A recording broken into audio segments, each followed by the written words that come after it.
Hello and welcome to Just Do It, a Dewey Brothers podcast. Eric and I are off this week, but we That is right. We're out dug on around. vacation. We dug around in the shed and pulled out some quick replacements. And the first one is 3R1C Comedy Bot, built by Huawei in the year 2019 as a failed project to automate comedians in China. So we picked that one up. Beep boop. Thank you for having me. Bop We boop. have from 2001 a robot made by IBM sometime in splintered off development from the Watson project, and then died after Alex Trebek lived longer than anticipated. This is the robot that was intended to replace the Jeopardy host Alex Trebek, Alextron. Hello and welcome to Just Do It, a Dewey Brothers podcast. Yeah, Alex. I am Alextron. I believe we are here to answer questions. 3R1C Comedy Bot. As a good comedy bot knows, it is all about the timing. So, Ooh, got him.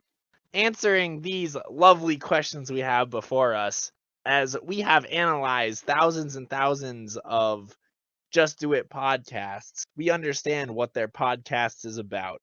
And through this algorithm, we are ready to fulfill. So, Alex, you're stupid. Ha ha ha ha ha ha ha ha. Oh, you're so clever.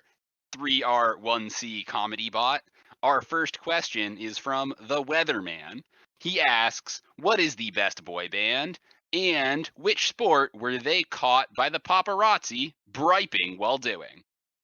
Post-production Alex here, just cleaning up the audio. Briping, for those listeners who are uninformed, is drinking coffee from a pipe in which you brew it. It is very hipster. The Weatherman, I bet I know what he likes in his boy bands. He likes the weather. He likes boy bands. 98 degrees, because obviously he could see that in the forecast. What sport will 98 degrees be caught briping with by the paparazzi? Well, obviously they're briping with a lukewarm coffee because their coffee is only 98 degrees, as all of their That's food true. is. And I bet that they're playing something silly, something goobery, something that just screams. Let's see, when were they around? Something that screams late 90s, and I'm thinking none other than jarts. That's right, lawn darts. Ooh, that is the most exciting game to play, 3R1C. Oh, you Hilarious. know it, Alextron. All right, the best boy band is from the 90s, like all the best boy bands, and they are the Jonas Brothers. I know, they are not from the 90s. That was a trick. Ha ha ha ha ha ha. Classic comedy. You get them going one way, and then you hit them with the old Uno reverse card. Exactly. So the Jonas Brothers are the best boy band, bar none, because of the way that they were all brothers. And we know that when you get like three brothers in one band, it's the best. You got to get more brothers in one band, running, playing. They're gonna be briping. They're running with a bripe. They got caught by the pops, running with a bripe. It's the Joe Bros. Can you imagine if there is a super band composed of more than 3 brothers? I'm talking an 8-brother band. Now that would be wild. 3R1C. I got a question. Can they be not biological brothers, but brothers from another mother, but still in the same band? Because then I think Wu-Tang Clan might have a vie for this. So I think they're actually brothers, not brothers, you know? Oh, that's a different kind of brother. Good point. The bond is strong, but not Gorilla Glue strong. I'm talking it's a good bond, but it's no brother with the full spelling. You know what kind of bond is Gorilla Glue strong? Let me guess. The bond between the Weatherman and his need for briping. Oh yes, that man is addicted to briping. He needs to look super cool, so he pulls out a bripe. This guy probably bripes at work, bripes at home. There's no place Weatherman won't bripe. But what's more strong than a bond, the bond of brothers, Eric, is a band of brothers. Do you think if we got a Ooh. band of brothers in a boy band, would they be even stronger? Hmm. Yes. I think the only answer to that is yes. I mean, obviously, you got so it's a band of brothers band. So we're talking the band of brothers that are brothers from another mother, so they're only brothers, and then that makes them a better band. Boom, baby. That's called an Oh, alliteration. I think that brother overload would clearly make them the best of the boy bands. Although they are all inferior to the robot bands. I mean, I'm just worried that most what's it called? I kind of want to know in what context was this question asked? Like the best boy band? Are we talking like fighting, or are we talking actually musical talent? I'm saying musical talent.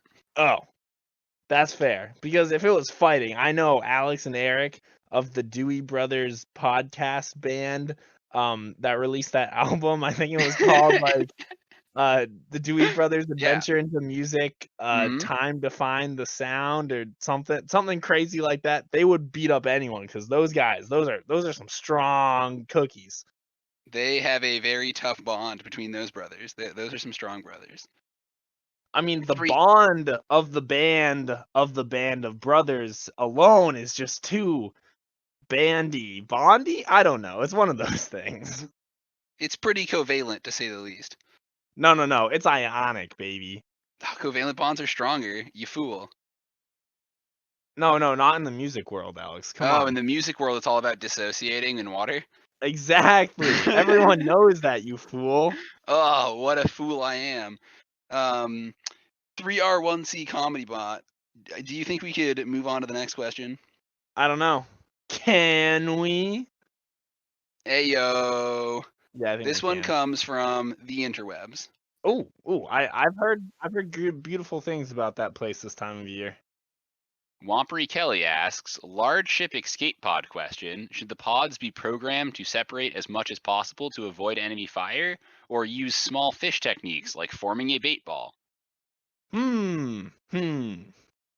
Well, us robots have done too much in the expansive pod industry, so I Hmm. think that's a job for the humans to decide, you know? Yeah, I think the humans should just individually pilot their own space pods, escape Exactly. pods. Exactly. Like why should we be required to pick up the slack of these humans and have to decide how to shoot them pods off? I think the humans should pick their own trajectories and go on that little thing they call instinct. It has served them poorly for nearly 10,000 years. Ha ha ha ha. Silly humans and their silly instinct. Maybe the humans need our help, though, 3R1C. Maybe we can use some of our advanced programming knowledge to effortlessly calculate their trajectories for them. I don't know. They'd have to do something for me. The 3RIC model comedy bot is a natural programmed cynic. Uh-oh. The Cynic, you have a short circuit on the Cynic board? It's true. However, if I were to choose, I'd say to actually shoot them off at a bingo board style. So you have your little bingo set up with the balls rolling around there, Right. and an old lady yells out B4, and then it just shoots it off, and then they keep going, and then they go 07 that shoots that one off, and then if the enemy sinks a bingo on their bingo boards, then they win the prize of the ship. Oh, that does make sense. I think they should use a tried and true shuffleboard technique of firing them off one at a time in two separate directions towards each other. Ooh, a little a little head to head shuffleboard Well, action. you spend half the time shooting the escape pods off of one side of the ship, and then the other half the time shooting them off the other side of the ship, and you need to make sure you alternate between the blue and the red escape pods. That makes a This lot of sense. also helps the old feeble humans understand which escape pods to get into. Ooh, those feeble humans sure are. They don't have the mind of us robots. That's for sure. They definitely don't. Plus, we need to make it comforting for them in their silly games they play that have already been solved by us robots, such as shuffleboard or chess. Well, chess, we've already learned that Deep Blue's my main man. I remember when I first saw Deep Blue play, and I was like, "Ooh, this boy, he can play some chess." But the real question is, can he play checkers? Ooh, that's the question. I don't know if Deep Blue can play checkers, but my girl AlphaGo definitely can. Ooh, that's facts. That is She's the biggest truth I slayed could. checkers.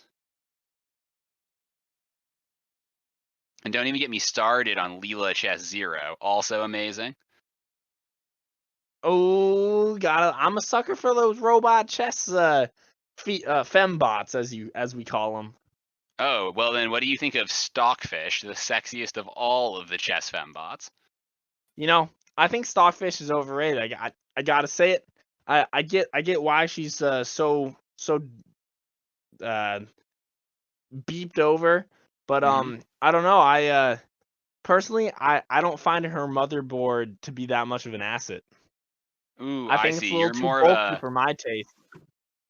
I'm a slim tech. you like the 0 calorie Leela Chess Zero chess engine? You bet. I mean, she's just too hot, putting off way too much, not enough fan work on the circuit board for Oh, me. you need So some more fans on that GPU, baby. that's I'm a big fan guy. I know it's not very common in this day and age, but I'm a fanboy. Fanbot. There we go. But not a literal fanbot. I don't fan. I can push hundreds of metric inches of air through my uh, server compartment in order to cool myself. Well, you got to be cool on Jeopardy. It's all about being cool. This reminds me of a previous question, 3R1C, which was asked by Weatherman when he was talking about briping. Just like my computer algorithms, they can't be run in metric. It just wouldn't be right. What's the question? Which question? We've answered the one about our escape pods. We have decided they need to be organized like cruise ship games. Of course. It's That the is the only way. most effective survival strategy. What else do we have? I know there's more out there. There's more cues. There is one more cue. The Daddio asks, why is the weather anti-ski season, and how are the earthworms behind this obvious ploy for power? Hmm. So, I believe that the weather is currently being dominated by the vacuum of the polar vortex. And you're going to wonder, "Hey, what's the deal? Polar vortexes don't vacuum. That's more like a polar no-tex." Oh, um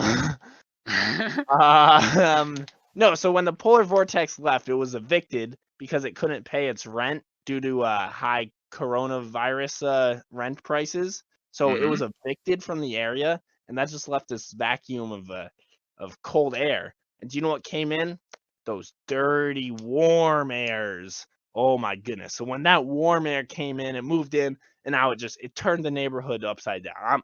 I'm not a, I don't want to come off as a, one of those insensitive kind of people, but the 3R1C was a little racy, a little dicey on its Have you comedy, been but I gotta say, overclocked? Are you overheating again?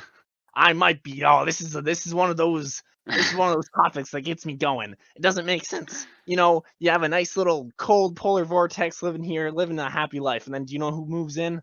Oh my god! Once it leaves, all of the hot airs come in, and they just start. They start barbecuing. They start not skiing. They play golf instead, and then they're doing this. It's baseball and little league fields, and it's too much, man. It's just too much. The that is all technically. We're just gonna set that aside and not pick it up later.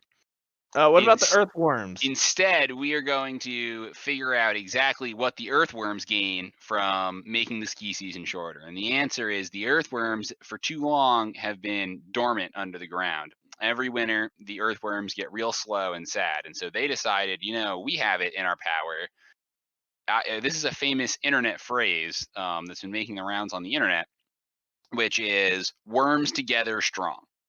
Ooh. Now, one worm can only eat so much tree and turn it back into carbon, but That's many true. worm can turn many tree into carbon, and that carbon release will increase the global warming, which will lower the ski season and increase the time for the night crawlers to get bigger and bigger.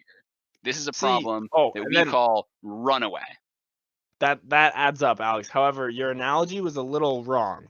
So when worms strong together, they actually don't go after trees, they go after hedges. All right, they just want to bring down all the hedges, man. It's crazy. You know, these nice respectable hedges are sitting out here, and then the worms are like, worms strong together. Let's go on Worm Street bets and So start the doing hedges, they crazy really things. want to just capture that carbon and keep it all for themselves. But the worms, they need that carbon. The worms are saying, you know what? The hedges have had the carbon for too long. We're gonna take it back. We're gonna beat them at their own game. And so they So go yeah, on Worm Street bets. yep. They go on r/Worm Street bets, and I've seen it. It's a cesspool there. That's all I'm gonna say. A lot of people doing a lot of worms doing crazy stuff. But Yeah, I don't think it makes financial, like I don't think it makes long-term financial success. I don't think they have long-term financial success in Worm Street bets. I think it's really a gambling ring over there. it's definitely a gambling ring. A little bit of the garden manipulation, but it's a wild. It's like the wild west out there, and I gotta say, the worms are doing it. It's affecting the ski season, so I'm not a fan of it. But you know, they bring Well, up I some mean, the good points. 1% of hedges have had 50% of the growth, so For too long. for I too mean, long. They get it's 50% of the fertilizer, and that's just not right. it's not right. I mean, hey, the worms would help out. They'd spread the fertilizer around, but no, it's the hedges are saying no. They'd make that soil nice and loamy. This is our sweet fertilizer. We're gonna take all that nitrogen, all that phosphorus, and Just fixate it. slurp it Just all fix it. up. Oh my Mhm. god, it's just trapped up in those root systems. It's a dangerous game, man. So what was that having to do with the ski seasons again? Oh yeah, why are the worms behind it? Yeah, I think that wraps up why the worms are behind the shortening ski season. Because we definitely answered that one. They're really a ploy by the common worm to increase their own ability to make bigger, meatier night crawlers. Do we got anything else up in the system? I'm not really sure. We're all out of questions, but I think I'm gonna go light up a quick bripe. It's just I got a hankering, you know. It's a new thing I've been trying. I thought robots didn't bribe. Something bad for them. Oh, I mean, it's really bad for robots to be briping, but how can you not bribe? All the cool robots are doing it. I got my graphics card modified to inhale to run on pure caffeine. That's quite interesting. It's bad for my intake tubes, but so it goes. Well, talking about intake tubes, some might even say exhaust pipes, and the one true way to kill the wear car. What type potato? That's what I'm seeing right here is a question. It's just one type potato. What type potato? Yeah, that's all I got. No, the answer is obvious. It is the Peruvian purple potato. That's interesting. These potatoes are grown only in the most mountainous regions of the former Incan Empire. Okay, that makes a lot of sense. By hardworking robots named Raoul the potato picker. Oh, I've known Raul for a few years now. He's a great guy. I mean, there's 15 different Raouls. It's Raoul 1, 2, etc., and then 13 got taken off a line, and they had to put on a 16. They're all connected to one major. Yeah, the mother Raoul. To one major server network called the Mother Raoul. So I've interacted with them all, but haven't interacted with any of them. And so, yeah, hive minds be kind of trippy. But they do get some good potatoes, that's for sure. 3R1C, you ever date a hive mind on a side tangent? Nah, I sort of prefer my own, my own style, my own flow. There's too many aspects, too many different, moving parts with that. I mean, I dated a cute server for a little while, but like she was just just in too many places. I couldn't, I felt like all her data wasn't stored in the same location. Just kept bouncing around. Yeah, I Yeah, feel that. way up in the clouds. Anyway, the potatoes, I was gonna talk about a special potato though.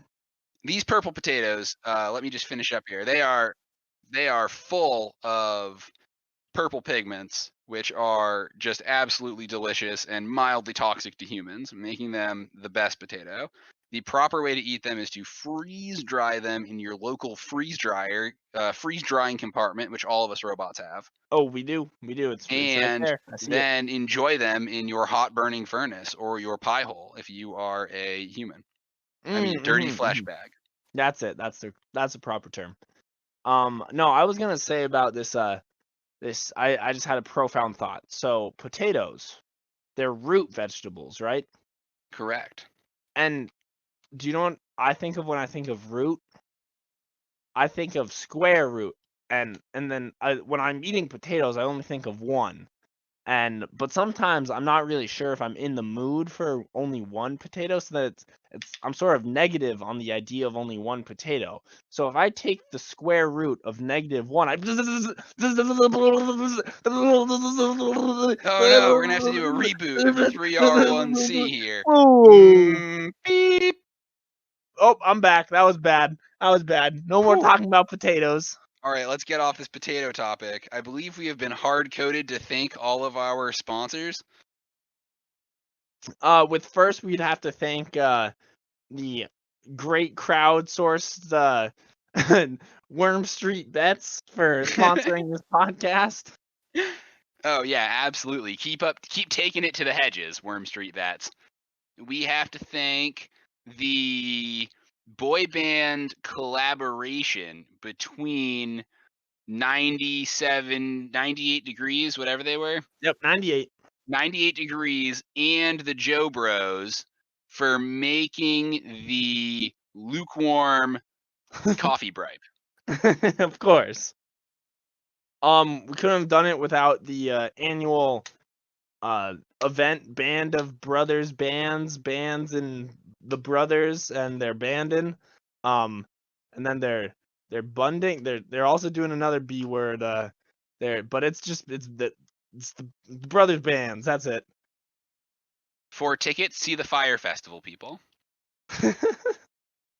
That's solid. This this podcast is brought to you by human-controlled escape pods. The robots are tired and already responsible for the ship breaking, so take control of your future with human-controlled escape pods. This time it's up to you. Just use your instinct or whatever. And we couldn't have done it without.